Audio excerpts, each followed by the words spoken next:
El gobierno ha designado a un vocero único, autorizado, conocedor del tema para transmitir las informaciones que hacen falta para el tema de coronavirus, para que la sociedad esté debidamente informada y con oportuna y rápida también inclusión con todo esto. Estamos en la lucha para que el coronavirus no nos ataque y que si lo hace, lo haga de la manera más controlada. Para eso, entonces, ese vocero autorizado nos acompaña, es el ministro de Salud, el doctor Rafael Augusto Sánchez Cárdenas, a quien agradecemos que esté con nosotros temprano. Doctor, lo hemos levantado. No se ha dormido, que es diferente en los últimos días. Gracias por estar con nosotros. Muchas gracias. Siempre me levanto temprano. Sí, madrugador. Doctor, 7:30 de la mañana ya en mi oficina. Wow. Salvo lo que tenga que estar en estas funciones de comunicación. Iniciemos entonces, doctor, esta entrevista, este conversatorio que cautiva a todo y que en los últimos días lo ha conseguido de una manera especial. Preguntando, hay una familia de italianos a quienes está pendiente conocer la prueba de coronavirus. Se dice que tuvo contacto con el italiano que dio positivo en el primer caso. ¿Qué tiene Salud Pública a propósito de ese seguimiento celoso? Bueno, primero un saludo a la audiencia de CBN y este magnífico programa. Mire, esa familia ya tenemos los resultados y felizmente están negativos los 4 miembros de esa familia. Ya pasan a sala normal para una vigilancia adicional, han mejorado su cuadro respiratorio y todo marcha bien con ellos. Pero en ese trayecto, esto es muy dinámico, pues han surgido nuevas evaluaciones que se van haciendo y esperamos otros resultados ya de confirmación, sobre todo de una ciudadana canadiense, que esperamos sus resultados ya a corto tiempo. Pero ya esa familia probablemente se despache para su hotel. Se estaba hablando de unas 40 personas que están en observación. ¿Cómo es el asunto? Den una visión general. Mire,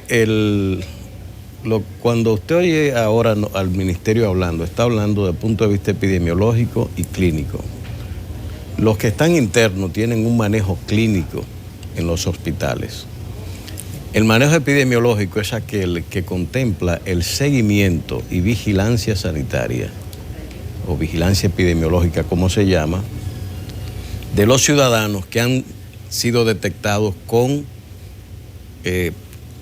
vinculación por protocolo al tema del COVID-19. Es decir, un ciudadano italiano, chino o de cualquier país emisor del virus, exportador del virus, inmediatamente, si tiene sintomatología, se capta y es lo que usted está viendo en los hospitales. Pero una persona, un viajero que llega procedente de uno de esos países emisores al país sin sintomatología, entra en vigilancia epidemiológica. Sabemos dónde está, estamos en contacto con él, presencial se hace una visita y además por teléfono, de manera que se le va dando un seguimiento. Esas 40 personas a las que usted hace alusión son precisamente esos que están o en un hotel o en sus casas y se le va dando seguimiento porque están asintomáticos. No hay ningún motivo para hacer el internamiento si esos viajeros no presentan ninguna sintomatología. Y sobre todo, lo que sí se mantiene hasta que pasen los 14 días, que es el periodo de incubación. Algunos, y pongo de ejemplo el ciudadano que dio positivo, llegó aquí el 22 y tenía fecha de salida el 29 de febrero. No se fue porque salió positivo y está bajo confinamiento. Eso significa que la República Dominicana no puede a cualquier persona que salga positivo permitirle salir del área de cuarentena, porque eso es un mandato del Reglamento Sanitario Internacional. Hasta que él no nos presente una carga viral negativa, estará ahí bajo seguimiento y cuarentena. Doctor, como estamos aprendiendo de esto como sociedad, y quisimos empezar por ese tema de la familia italiana justamente porque era lo nuevo, saber si darían o no positivo. Hay un caso que destaca a la prensa internacional de una persona que fue dada de alta porque ya no daba positivo, luego de su cuarentena y de haber dado un positivo, y muere en su casa menos de 24 horas después. ¿Cómo se explica eso y cómo podemos liberar las preocupaciones que también nos da a nosotros respecto a los casos de personas que ya salen de su cuarentena? Mire, habría que ver, en medicina es sobre la base de evidencia. Si ese paciente estuvo hospitalizado, estuvo positivo y luego sale negativo porque había pasado ya su periodo, digamos como su influenza la ha pasado, usted sencillamente le dio la influenza, pero ya está sano, como todos tenemos. Entonces, hay que ver si había comorbilidades que motivaran la muerte de esa persona. O sea, ¿qué es lo que pasó? No, yo no lo sé. No tengo el expediente de ese señor para poder dar una opinión de qué sucedió. Habitualmente, como tuvo el COVID-19, pues lógicamente la gente asocia la muerte a eso, pero no se produjo durante el proceso de internamiento y de confinamiento que tenía, sino posteriormente. ¿Qué pasó? No lo sabemos. Doctor Sánchez Cárdenas, hay un caso que inquieta y es el de los 5 estudiantes dominicanos. Estuvieron en Wuhan, nunca tuvieron síntomas, nunca han dado positivo, pero incluso provocó gran revuelo en la zona de Ucrania donde iban a hacer la cuarentena. Se dice que llegan el sábado, ya yo veo que se conocen itinerarios, que ¿hay algún plan con esos estudiantes o deben seguir algún protocolo? Sí, todo esto opera con un protocolo único que es señalado por la Organización Mundial de la Salud. Lo que aquí se está haciendo es lo que se marca a nivel mundial, porque el Reglamento Sanitario Internacional es una guía básica aprobada por la OMS que aplica para todos los países. Entonces, en el caso de estos ciudadanos que tenemos la información de que salieron, antes de salir se les aplicó las pruebas y estaban negativas. No presentaron allá una historia de infección o cosa parecida, de manera que estaban sanos. Salen a Ucrania, llegan a Ucrania y han cumplido los 14 días, próximo sábado, de cuarentena. Por tanto, han cumplido toda esa parte que marca el Reglamento Sanitario Internacional. ¿A qué vamos cuando lleguen aquí? No salen del avión y van para su casa. Van al hospital donde nosotros vamos a reconfirmar la prueba que se hizo. ¿A San Isidro? A San Isidro.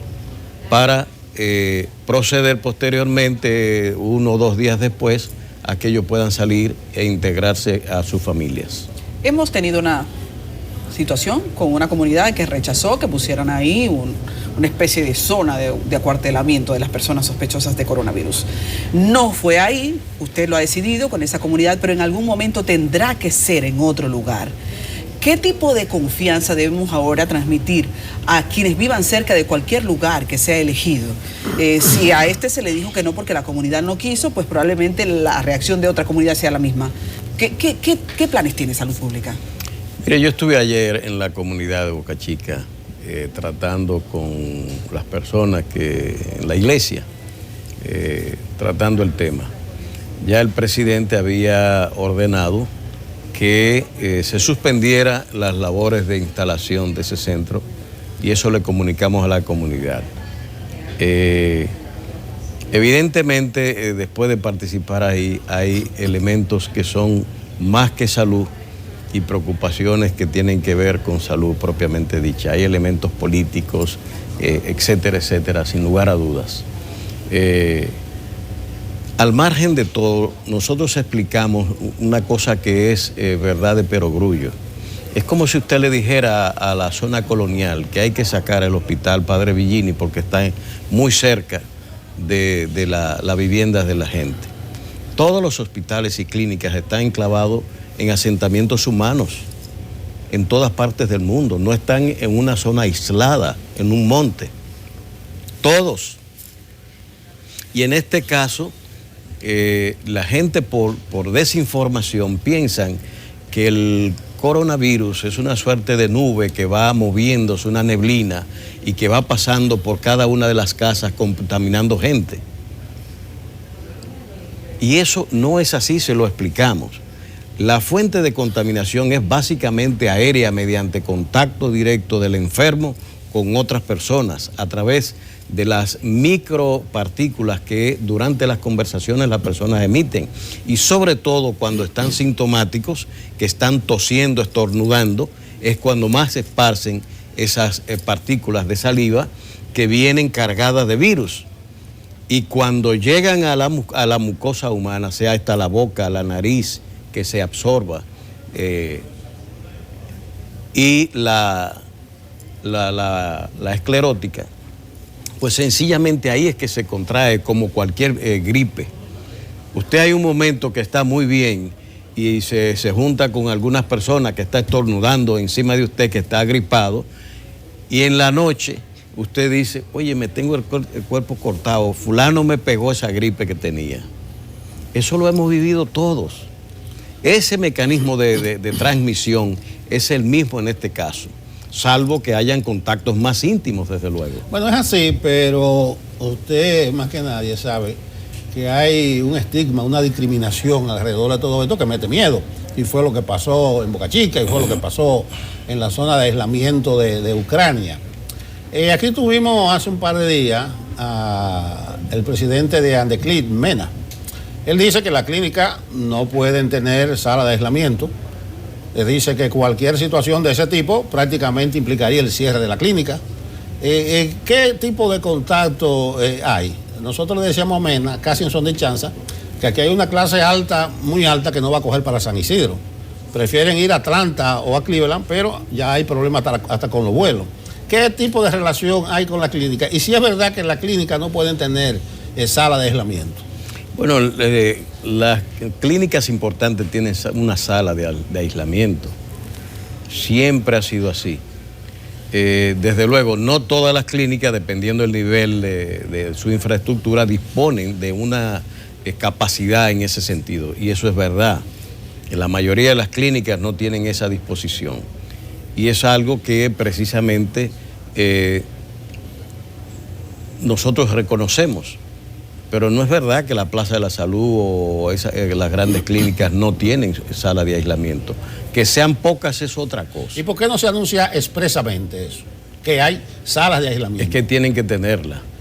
Ellos tienen. Lo que pasa es, en este caso, nosotros no nos preocupa tanto el hecho de que una clínica tenga o no tenga la sala de aislamiento, porque esto es una acción de tipo pública, que las autoridades necesitan controles estrictos epidemiológicos.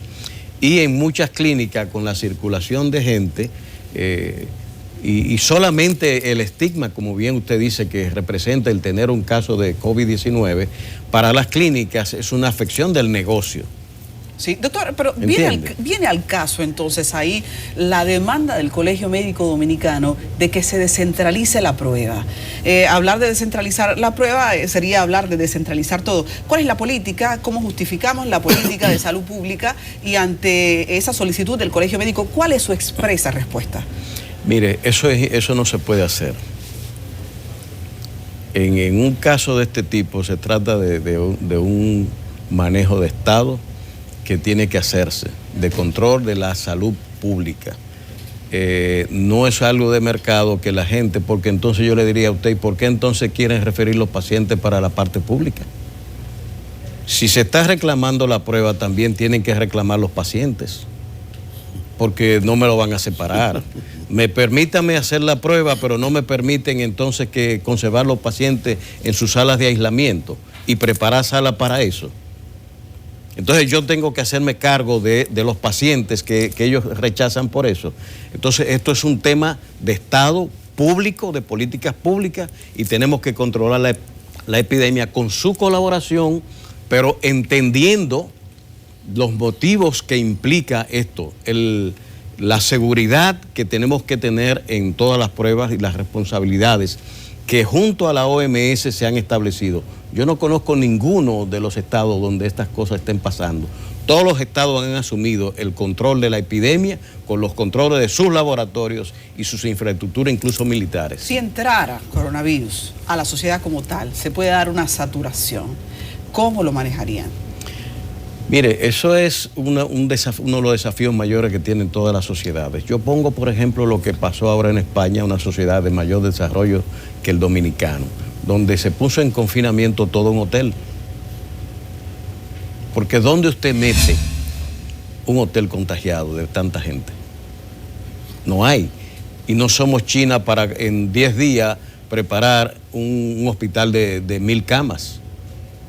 Eso es imposible pensarlo. Entonces, la estructura de manejo aquí tiene mucho que ver en qué medida el alcance que pueda haber en una contaminación, porque, y quiero aclarar esto desde el principio, nosotros no tenemos circulando el virus a nivel comunitario y social. Lo que tenemos son casos importados. Eso es lo que tenemos. Se producen, se infectan en una sociedad que ya tiene transmisión comunitaria, vienen aquí e importan ese caso. De manera que por eso la captación temprana es importante. ¿Para qué? Para evitar la transmisión comunitaria del virus. Si nosotros lográramos controlar que ese fenómeno no se produzca, estamos ganando la batalla. Doctor, dos cosas. En un primer momento, Waldo dijo que los médicos no están capacitados para atender casos. Eso fue en los primeros días. Ya el discurso ha cambiado un poco. Tenemos entendido que Salud Pública ha estado entrenando al personal médico. Eso es una cosa. Pero el otro lado, las compras que se van a hacer con urgencia, eso está caminando. ¿Y cómo usted califica de que no hay mascarilla? No hay ningún tipo de alcohol para lavarse las manos, hay una escasez. La gente se le metió en la cabeza que necesita una mascarilla y que necesita lavarse las manos. ¿Cómo ustedes están manejando esas dos situaciones? Primero, lo del entrenamiento. Bueno, nosotros tenemos un plan que se elaboró para el manejo de esto, en la fase preepidémica, la fase epidémica también. Entonces, nosotros ahora estamos en esa fase preepidémica, porque no tenemos transmisión comunitaria todavía. En ese sentido, hicimos acopio de insumos necesarios para esa fase, mediante compras menores que el Ministerio ha ido haciendo, e igualmente el servicio y otras instituciones. Y nos hemos servido del COE, que tenía en sus almacenes los trajes que se usan para esto a todos los niveles, de grado 1 hasta grado 5 de seguridad. Y nosotros, lo que ustedes ven en esas operaciones, se hacen con el apoyo del COE. Entonces, las compras que ahora se van a hacer bajo el decreto son los complementos a las compras que ya hemos hecho.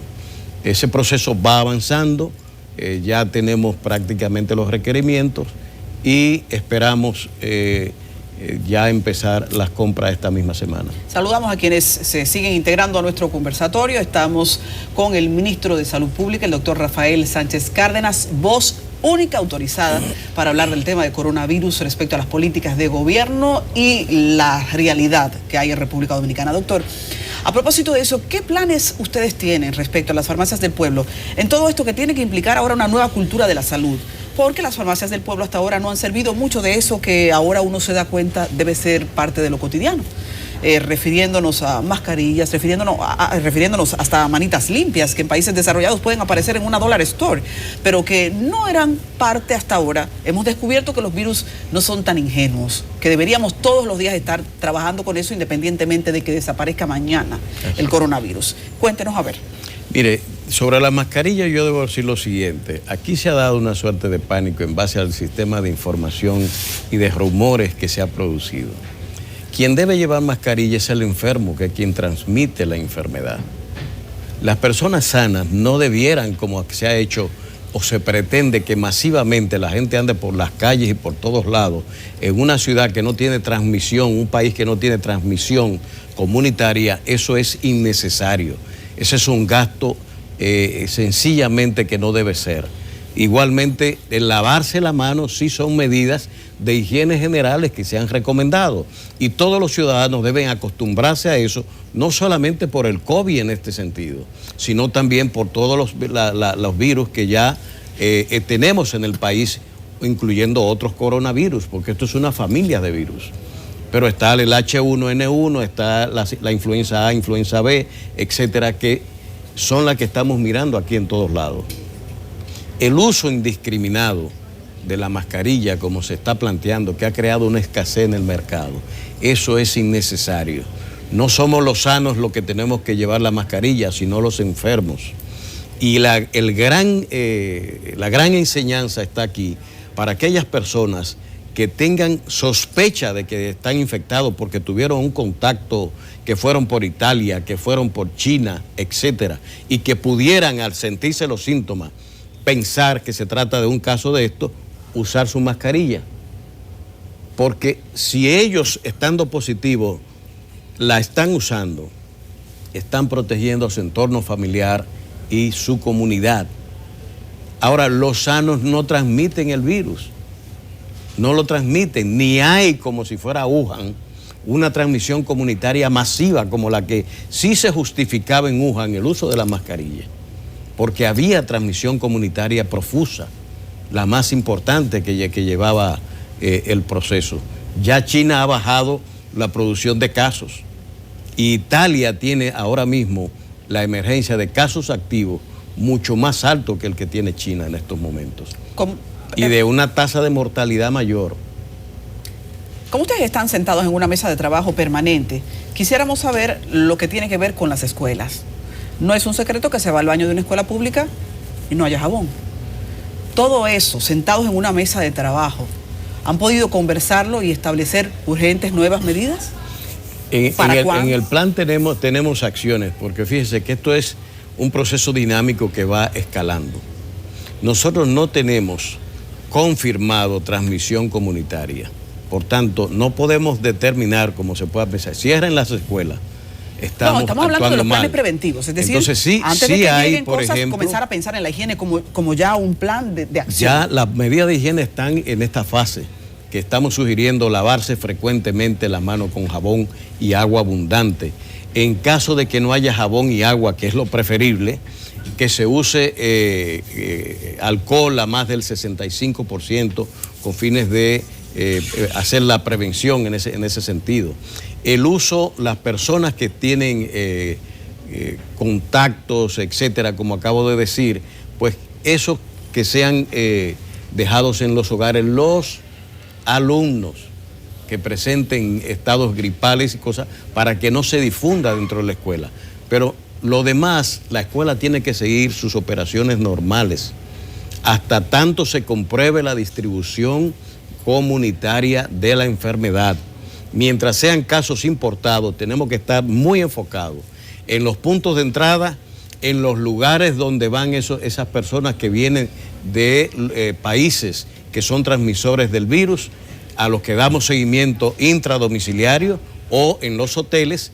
Y fíjense ustedes que nosotros llevamos un proceso de vigilancia sanitaria tal que nos ha permitido la captación de este caso y de uno más que prácticamente estamos esperando los resultados, pero la sintomatología inducen a que probablemente estemos ya en un segundo caso. Mira, hace un par de días el presidente de la Organización Mundial de la Salud se refirió a la transmisión comunitaria y dijo que es la principal preocupación, que esto puede conducir incluso hacia una pandemia. ¿Usted puede hablarnos algo, abundar más de manera didáctica de qué es eso de transmisión comunitaria, aunque por definición se entiende? Sí, el virus no existe en el país, hoy no existe. El virus no existía en ninguna parte del mundo, sino que se origina en un punto de China, la provincia de Hubei, en su capital, Wuhan. Y de ahí le viene el nombre del coronavirus de Wuhan, o COVID-19. Ese virus empezó a difundirse de manera comunitaria desde un mercado, según se señala.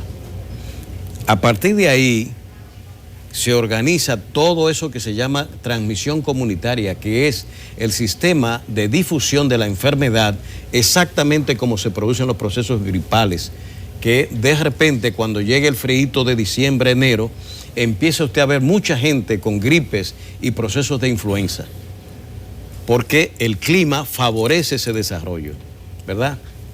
Cuando pasa. Entonces empieza la difusión comunitaria de la gripe. Y usted empieza a ver casos por todas partes, en las escuelas, en todas partes. Bueno, con este virus pasó exactamente igual. Del origen de los primeros casos empieza la difusión en toda la comunidad y la transmisión, porque el ciudadano se está moviendo de manera normal a otros territorios. Eso empezó una expansión que fíjense ustedes que ha llegado ya a Santo Domingo. Gente ya infectada por el virus, pero lo que tenemos aquí viene desde Italia. No tenía Italia el caso hasta que se producen en Milán, en Lombardía, los primeros casos, y se ha dado una difusión a nivel de toda la comunidad del virus. Por tanto, se convierten en emisores del virus, porque ya no es un extranjero que llega, o un dominicano, o un italiano que llega a Italia, que estuvo en China, se contagió y trae importado el caso, sino que ya está difundido en toda la comunidad y cualquier ciudadano se convierte en difusor de la enfermedad. Eso es lo que se llama la circulación comunitaria del virus. Por eso él dice, una vez que una sociedad entra en difusión comunitaria, ya los procesos son más complejos y lo que vamos a tener es un desafío mucho mayor que la simple importación de casos que se pueden captar mediante la vigilancia sanitaria fácilmente. Lo otro tiene implicaciones donde la acción del ciudadano y de las estructuras organizativas de una sociedad son claves para, digamos, cortar los procesos de transmisión. China, ¿qué hizo? Puso una cuarentena, la más grande que yo tenga conocimiento de la historia humana, de más de 15 millones de personas en toda una ciudad en cuarentena. Eso no se había conocido, que yo sepa. Doctor, hablando entonces de que como una corriente nos informa, sea solo una gripe más, ¿a qué se debe que la Organización Panamericana de la Salud se refiera también a esto como una pandemia, como una posible pandemia? Parece que entre una cosa y otra hay algún nivel de ruido. Estamos ante una gripecita cualquiera que la rebasará el que tenga su defensa buena, o ¿qué hace que esto sea tan serio, pese a ser una gripecita? Bueno, el nivel de letalidad es bajo con relación a otros virus que hemos tenido. Pandemia es la difusión a nivel global de la enfermedad. Eso es lo que se llama pandemia. Pero es lo mismo que es lo que tenemos ahora. Lo que va a cambiar la denominación porque va abarcando prácticamente todo el globo. En ese momento ya no hablamos de epidemia como empezó en China, una epidemia en China, luego en Oriente, y así se ha ido expandiendo, de manera que vamos en camino, como dice la OMS, hacia una pandemia. La naturaleza de la enfermedad, los datos ahora que se tienen es que el 80% de las personas pasan el proceso como si fuera una influenza o una gripe de esas que se conocen habitualmente.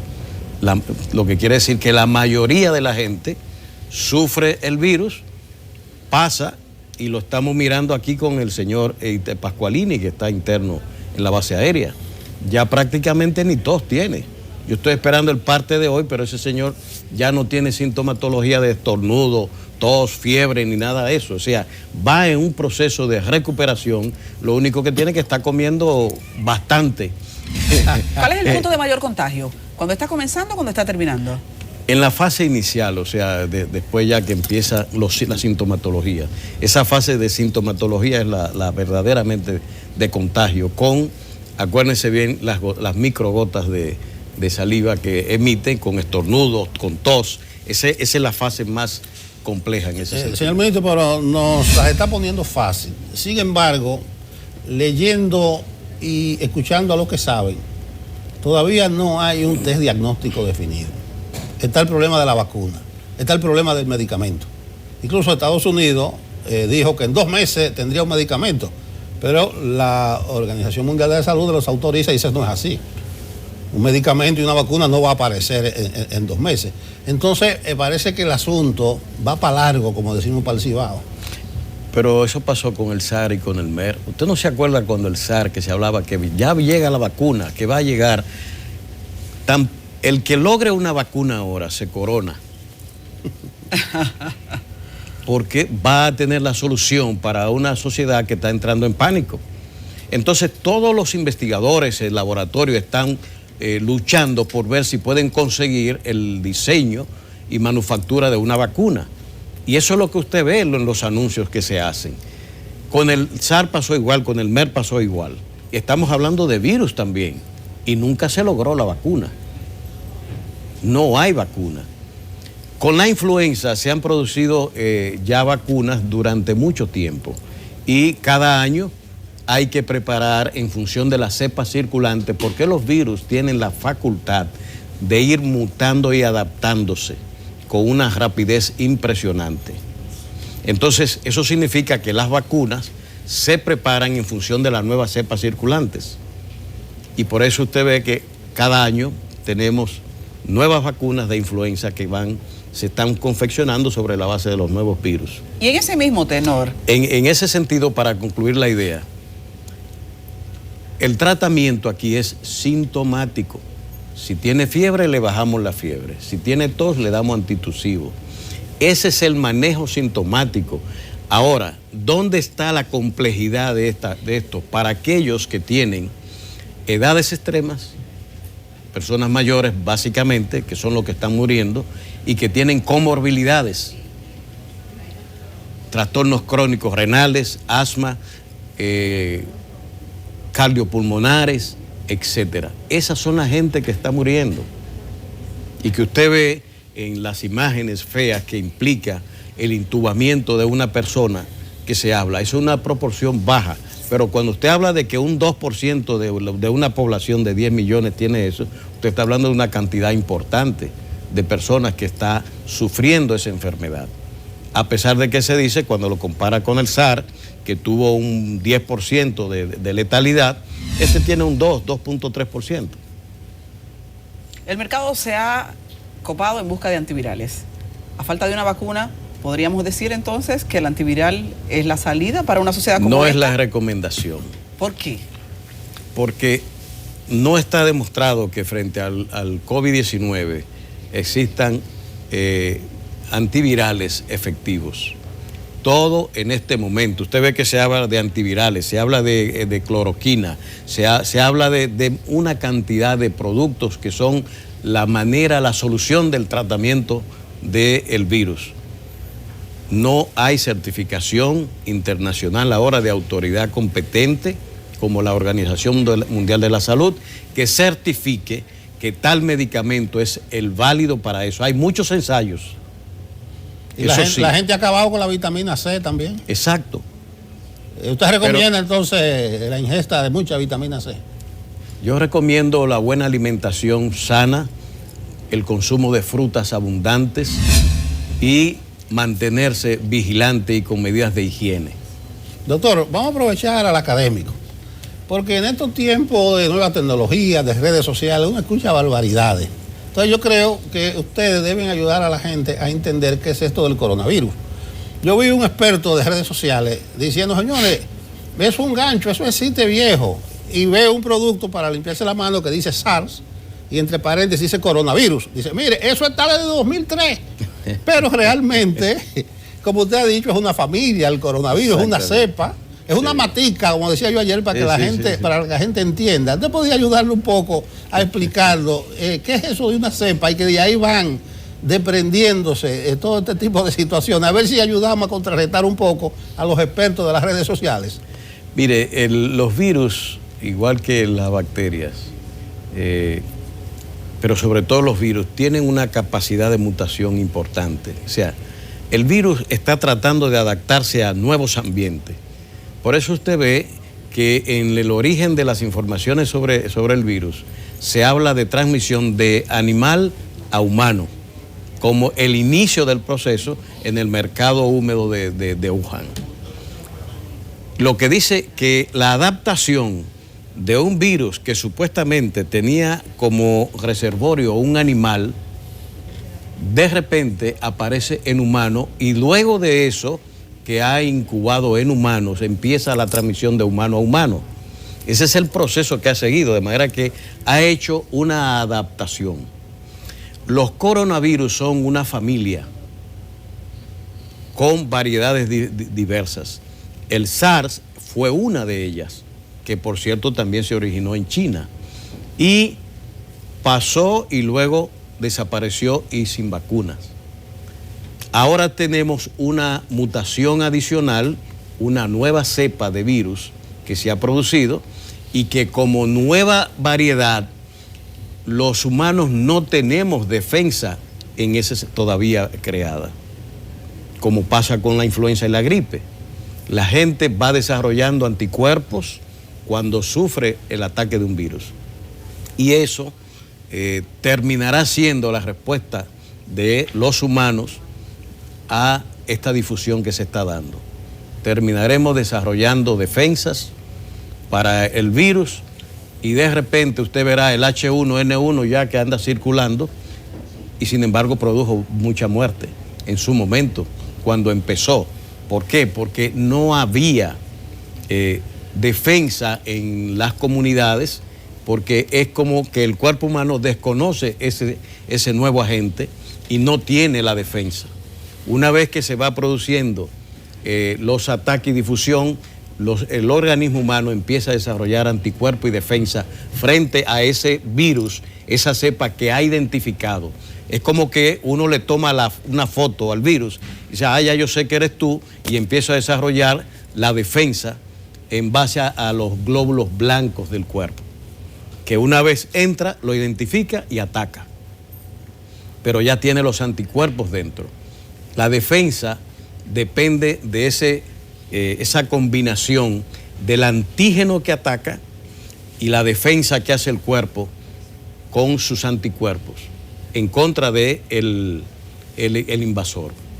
De manera que es de esperarse de que los seres humanos terminarán, como siempre, desarrollando defensas contra estos virus. El ministro de Salud nos acompaña, estamos hablando de coronavirus y si usted se sumó a la conversación, destacar que el ministro ha dado una primicia, apenas comenzamos la entrevista, 4 italianos que eran evaluados, una familia de 4 italianos que eran evaluados por sospecha de coronavirus, ya tienen diagnóstico, un resultado que calientito salió esta madrugada y se ha informado aquí.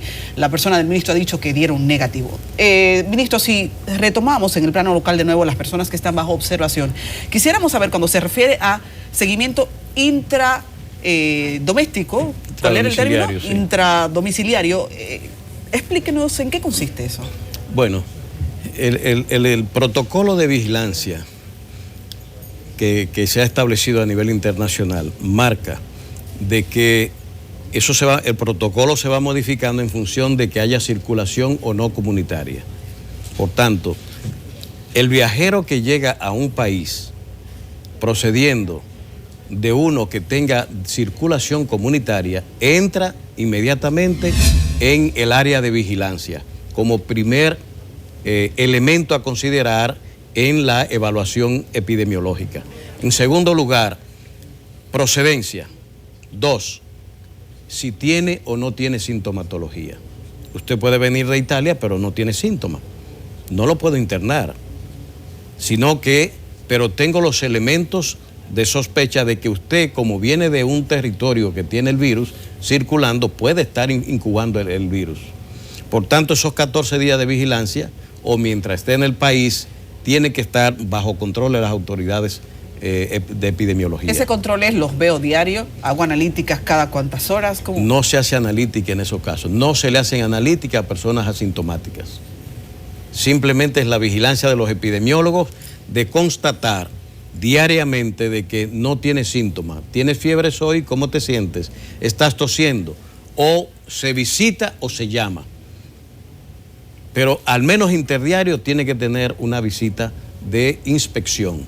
No que te digan, sino que el epidemiólogo vea al señor o la señora y saber de que no tiene sintomatología relacionada con el cuadro que se describe para el coronavirus. Entonces, esa vigilancia intradomiciliaria, yo digo intradomiciliaria, pero puede ser dentro del hotel, en la habitación donde está. Y eso se nos notifica al hotel de que esa persona está en vigilancia.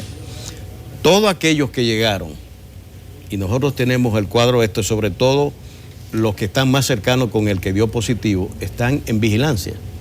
La mayoría de esas personas ya regresó a Italia y quedan algunos. Esos que van quedando se mantienen en vigilancia de este tipo. ¿Qué hacemos con ellos? Le damos una hojita donde están las medidas de prevención y cuidados que tienen que tener para con su entorno familiar, en el caso que esté dentro de su hogar, o la comunidad, porque no puede andar por las calles rodando sin ton ni son, sino ponerse las mascarillas dentro del hogar, lavarse las manos, o sea, las medidas básicas de higiene que hemos recomendado, y para aquellos que van a atender a esa persona, que usen mascarilla también cuando se acercan a ellos, de manera que se evite la posibilidad de que pueda haber un contagio de activarse el virus. Doctor, a medida que avanza la entrevista se van incorporando nuevos televidentes. Hacen preguntas que ya al principio la hemos tratado. El asunto Nuevo Cachica, el presidente Medina dispuso que no. Hubo un pequeño roce entre dos ministerios, pero no vamos a sazonar más de la cuenta eso. ¿Están ustedes ubicando alguna otra área de aislamiento que quizá podemos compartirlo para que no haya problemas en alguna comunidad? No sé, lo que vamos a ampliar es las áreas en el hospital de la Fuerza Aérea. Acomodar aquello mucho más para posibilidades futuras y probablemente ya tenemos otros hospitales señalados. Esos hospitales, esas áreas se está trabajando para ampliar las posibilidades de recibir pacientes. Sí, déjeme hacerle una pregunta de un televidente. No la entendí bien, pero a lo mejor usted tiene información al respecto. Parece que el virus muere en 36 horas cuando el enfermo se le da el tratamiento al aire libre, o sea, el calor. Mire, hay uno de esos memes que sacan en las redes sociales que dice, bueno, lo estamos esperando, con el calor, el limón, el ron y el Vivaporú los resolvemos aquí. Pero usted le llega son parte de ese folclore que se vive la gente sazonando, ese humor que tiene el dominicano. Lo del calor no es verdad, porque Donald Trump dijo, cuando llega el verano eso muere. Bueno, pero fíjese lo siguiente, ¿cuándo se producen los picos de influenza y gripes en este país? Y en cualquiera, durante el frío. Cuando llega el verano, en julio hay otro piquito más de influenza, pero ceden esos procesos de infección respiratoria aguda y vuelven de nuevo cuando retorna ya a finales de año. O sea, lo de las temperaturas es cierto. Es cierto, o sea, para infecciones respiratorias agudas. Pero eso de que muere en 36 horas, ¿eso es un invento? No, el virus no sobrevive mucho tiempo en el ambiente, tiene que estar en un huésped. Eso es lo que es verdad, científicamente es eso. Es muy poco tiempo lo que dura vivo. Por tanto, el cuidado, por ejemplo, con los fómites, tienen que ver con quien está inmediatamente en contacto. Usted está aquí, hay una gente que está emitiendo, digamos, en una barra tal, y emite las gotitas. Si usted llega a ese momento, lo toca, están vivos, recién lanzados, y se pasa la mano por la cara, lógicamente puede que el virus se encuentre en la mucosa, que es un caldo fantástico, un ambiente apropiado, y penetre e infecte a una persona. Eso es lo que pasa. Lo que eso no dura ahí es todo ese tiempo que señala el oyente. Es de vida breve y sí en lo inmediato produce transmisión de esa manera. Pero la mayoría de los casos se da por transmisión oral, básicamente. Ministro, se ha dado una recomendación oportuna de por qué no se unifican las campañas del gobierno en una promoción que haga información de orientación a la gente, como que ahí hay una notita pendiente. ¿Cómo está la planificación de comunicación para que la gente se empodere de este tema y le demos menos espacio a todas esas especulaciones? Mire, las especulaciones van a llegar. Además, este es un momento muy difícil para el tema porque hay hasta uso político del tema del coronavirus. Nosotros en la fase preepidémica inicia por el personal de salud que va en la capacitación e información del personal de intervención, del punto de entrada, que implica migración, CESAC, los hoteleros que hemos estado sosteniendo con todo el personal de los hoteles encuentros de orientación sobre el comportamiento, qué es el coronavirus, cómo se transmite, cómo manejarlo, qué previsiones hacer, las medidas de higiene, dónde tenemos que poner atención en el manejo dentro del hotel de los cuidados, aquellos que están atendiendo habitaciones, cómo tienen que comportarse, porque sobre todo cuando tenemos la identificación de los posibles sospechosos o aquellos que están en vigilancia, tiene que ser conocido por el hotel. De manera que tomen previsiones en ese sentido para la atención de esas habitaciones, las medidas de higiene que llevan. Es decir, todo eso va escalando desde los puntos de entrada hacia la acción comunitaria. Usted ve que están saliendo ya a los medios la difusión de los anuncios que estamos poniendo sobre coronavirus y cada vez más van a ir calando y llegando a diferentes ambientes. Estamos programando ya encuentros con el Ministerio de Educación. Tuvimos recientemente con todos los directores regionales, la Dirección de Epidemiología y la de Riesgos y Desastres, un encuentro con ellos orientando sobre los comportamientos, de manera que poco a poco vamos bajando hasta llegar a las aulas en los procesos de orientación. Ministro, la gente del sur siempre se queja de que son olvidadas. El sur no existe, dice. Aquí hay un televidente. No existía. Bueno, aquí dice un televidente que hasta en Puerto Plata hay, en el Limardo, una sala de aislamiento, pero que no he escuchado nada para el sur. Lo que pasa es que ese es un hospital renovado. Observe que ¿dónde entran los turistas de este país? La entrada. Estamos hablando de importación de casos, puntos de entrada. El 60% entra por Punta Cana. Luego sigue las Américas, Santiago y Puerto Plata. Por eso es que se ha focalizado en los puntos probables y no probables, porque ya tenemos confirmados por dónde entró el que hemos confirmado, y todos los casos que están bajo sospecha sabemos por dónde están entrando. Y la frontera, que ustedes vieron un caso de unos chinos que entraron y salió en la prensa y todo esto, pero fíjense ustedes cómo opera el sistema, la eficiencia que ha demostrado este sistema de vigilancia. Tan pronto se presentan en frontera los chinos, que eran taiwaneses, inmediatamente la Dirección de Epidemiología local, la Dirección Provincial de Salud, llega a migración, pasan a un salón con los chinos y se hace la revisión de los chinos, están asintomáticos. Con el pasaporte se sabe la ruta que han seguido esos chinos hasta Dajabón. Ellos tenían 2 meses en Haití, en una labor que están haciendo. Por tanto, los 14 días de incubación, hace rato que lo habían pasado. Asintomáticos no son candidatos a nada. ¿A qué vinieron? A comprar a Dajabón para luego retornar a Haití. Y se les permitió que siguieran como un ciudadano normal. ¿Estamos de acuerdo? Eso es lo que manda el manejo epidemiológico del tema. Y así sucedió y todo pasó. En aquellos pacientes como este que estoy diciendo, que entró al país asintomático, porque el paciente Pascualini entró asintomático al país, sí, y estaba en su hotel, pero el sistema llegó hasta él, lo captó y lo trajo, se hizo el diagnóstico y aquí lo tenemos ya con la confirmación del primer caso importado. Y así ustedes verán que todo el proceso que que estamos siguiendo va en esa misma dirección. Ustedes están en sesión permanente, hay un comité y la vocería única, lo hemos sazonado aquí, está en su persona, pero cuando el crucero de La Romana no se permitió el desembarque, yo vi funcionarios de otras áreas de los puertos que salían por televisión explicando cuántos pasajeros eran. ¿Cuál es la recomendación? Eran los inicios de trabajo, pero en este momento usted ve que, o sea, el ministerio sigue ejerciendo la vocería.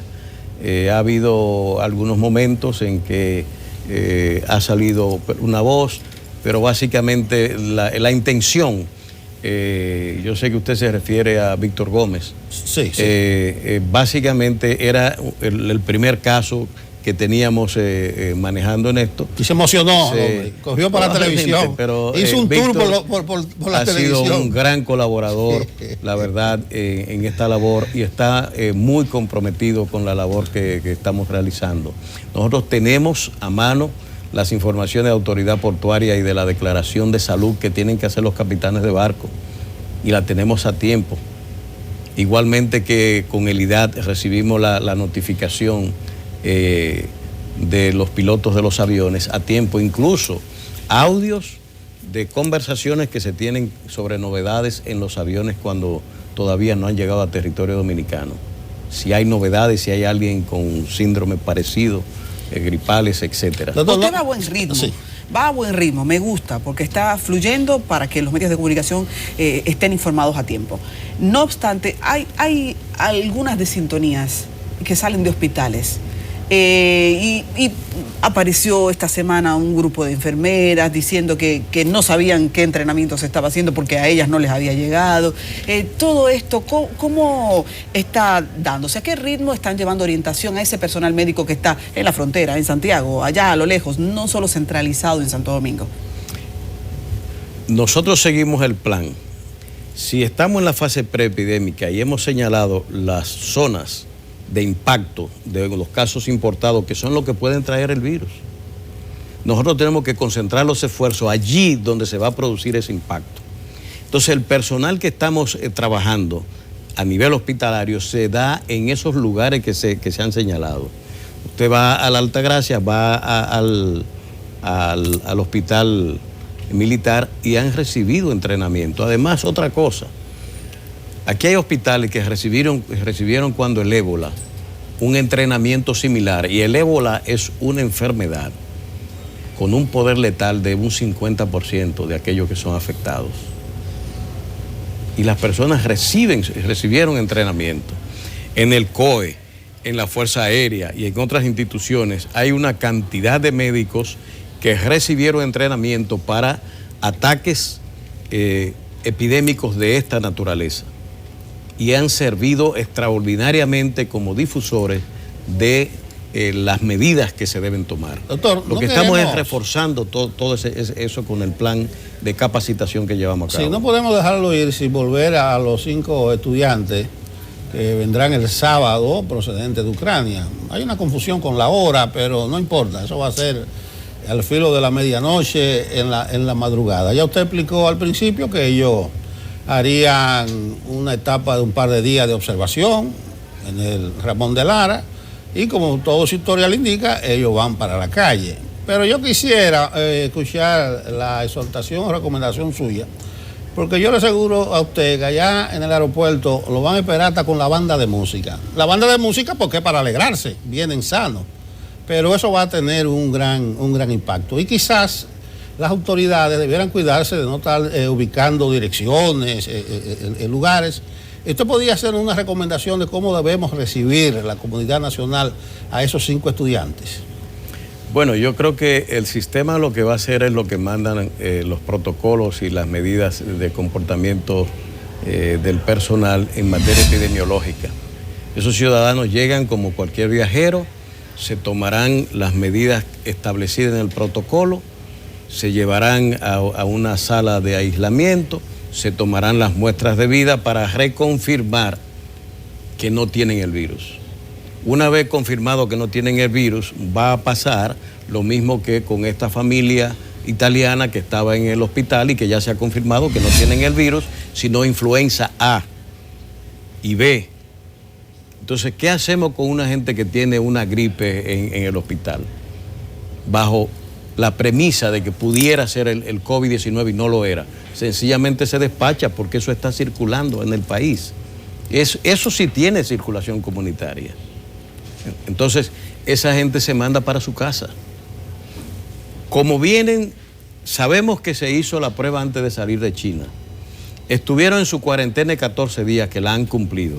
Aquí solamente es una reconfirmación de su buen estado de salud y el elemento principal es la toma de la muestra, el hisopado nasofaringeo que hay que tomar, hacer el examen y si está libre, negativo el COVID-2, ¿cómo se llama? Pues sencillamente los estudiantes van para su casa y se deben integrar a la vida social normal. No hay por qué temer a más nada. Sí, pero usted sabe que la preocupación, que el temor... Yo lo sé. Eso anda en el aire como un virus. Eso lo sabemos, pero hay mucho esfuerzo de ciertos, en las redes sociales sobre todo, para generar incertidumbre y pánico alrededor de este virus. No, es natural, como ocurrió en lógico. que eso es natural. Esos muchachos vienen de un lugar donde hasta lo apedrearon. Correcto, porque los que estaban apedreando... Pero es normal, por ignorancia o por lo que sea. Correctamente. Entonces aquí estamos propensos a situaciones dolorosas y molestosas con esos estudiantes, que yo concuerdo con usted, eso es normal, común y corriente, pero es muy utópico pensar que se van a integrar a su comunidad. Yo he visto en algunos sitios estudiantes que llegan de vacaciones de alguna parte del mundo que le dicen que permanezcan en sus hogares, ahí no sé cuántos días. Yo creo que es lo ideal. Lo que quiero decir con esto de los jóvenes que llegan acá, repetirle lo mismo que pasaba con los primeros chinos que fueron recluidos en el Ramón de Lara. A la salida, cuando lo despachábamos, pues después que teníamos el reporte de laboratorio que estaban negativos, yo le di la mano a uno de ellos. Y estaba toda la prensa ahí. ¿Qué mensaje yo le quiero mandar a la gente? Bueno, la ministra de Salud de Ucrania se instaló con ellos en el área de cuarentena. Porque lo que muy buen ejemplo. Vale más la imagen que lo que yo pueda decir. Porque al darle la mano y saludar y conversar con él, le estoy dando a la población las seguridades de que estoy actuando bajo responsabilidad. No, lo mismo que el italiano, que ustedes lo pusieron a saludar para que vean que es un ciudadano. Y que está caminando. Y en todo y normal. Ese señor está asintomático. Ese señor ahora mismo lo que está comiendo mucho. Esa es la realidad. Y usted lo ve ahí. ¿Qué es lo que él tenía? Todo esto ha pasado como si fuera una gripe. Esa es la realidad. Entonces lo que debemos llevar la tranquilidad de que el 80% de la gente, así es que pasan. ¿Y cómo está la colaboración con Puerto Rico? Vi a la gobernadora que ellos están dando seguimiento a lo del Hotel Viva, por si acaso había algunos puertorriqueños ahí. El seguimiento normal que se le da. Sí. ¿Ha habido una coordinación con las autoridades? He hablado con el ministro de Salud de Puerto Rico en varias oportunidades, el doctor Rodríguez, y llevamos una colaboración bastante buena y de información mutua. ¿Y con Haití? Con Haití tenemos reunión con la ministra, estamos programados para el día 12, un encuentro en la frontera y vamos bien. Hay mucha gente que tiene los dedos cruzados así con Haití. Sí, porque eso hay una situación de indefensión que mete miedo. Se instaló este tema, ministro, ha impactado esto, la agenda en el plano económico y la agenda de salud. Ahora, ¿cómo continúa? Bueno, el impacto económico es global, yo diría. A nosotros también, porque esto no estaba cuando se planificó el presupuesto nacional, esto no estaba de por medio. Y por tanto no habían las previsiones en ese sentido. En 6 días que lleva esto, ya el presupuesto prácticamente estaba aprobado. Entonces hay para el gobierno pues un esfuerzo adicional que hay que hacer. ¿Y cómo comprometió el presupuesto de salud? ¿Cómo, en términos gráficos, cómo lo ha comprometido? Mire, el SAR duró unos 10 meses. ¿Cuánto va a durar esto? Nadie lo sabe. Por tanto, cuanto más dura el proceso, como va, pues eso significa más gasto para los estados. Nosotros no podemos hacer una previsión de cuánto va a durar porque no depende de nosotros. El virus nosotros no lo tenemos, pero hay que prepararse porque es una posibilidad real de que pueda llegar. Y de llegar y convertirse entonces en un elemento de distribución comunitaria, eso cambia todo el comportamiento social y el impacto económico sería mucho mayor. Si nos quedamos a nivel de la importación de casos, yo creo que eso sería un gran éxito para la República Dominicana. Pero lo que estamos mirando es que cada vez más países van teniendo, en la medida en que llegue el virus, la circulación comunitaria. Y esa es quizás la peor noticia que podamos tener. En ese comité permanente, ¿hay instituciones privadas? Bueno, está Sonahores, está el Colegio Médico, está... no se había integrado Andeclip, pero también debe haber recibido la comunicación en el día de ayer para su integración. Todas las instituciones del sector público principal están ahí que tengan que ver con este tema. En fin, hay de todo, incluyendo una parte comunitaria también en la Comisión Nacional que se creó para estos fines. Las sociedades especializadas de infectología y neumología están ahí.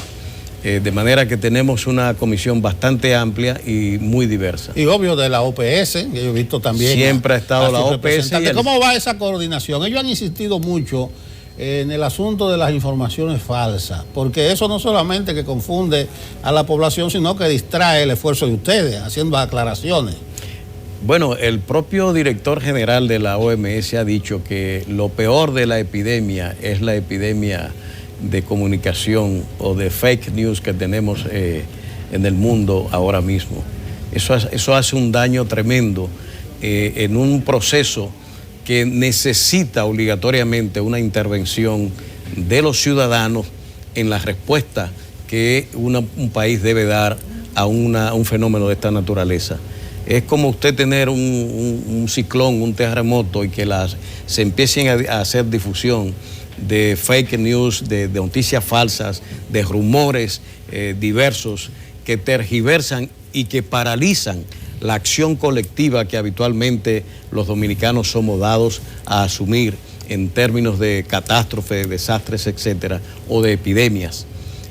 Con eso, lo que hacemos es paralizar la acción de que la respuesta social sea sobre la base de información comprobada, sobre información basada en evidencia, que es lo que el sistema de salud trata de llevar a los ciudadanos. Y esa es la preocupación de OPS y OMS, que la ciudadanía tenga información cierta.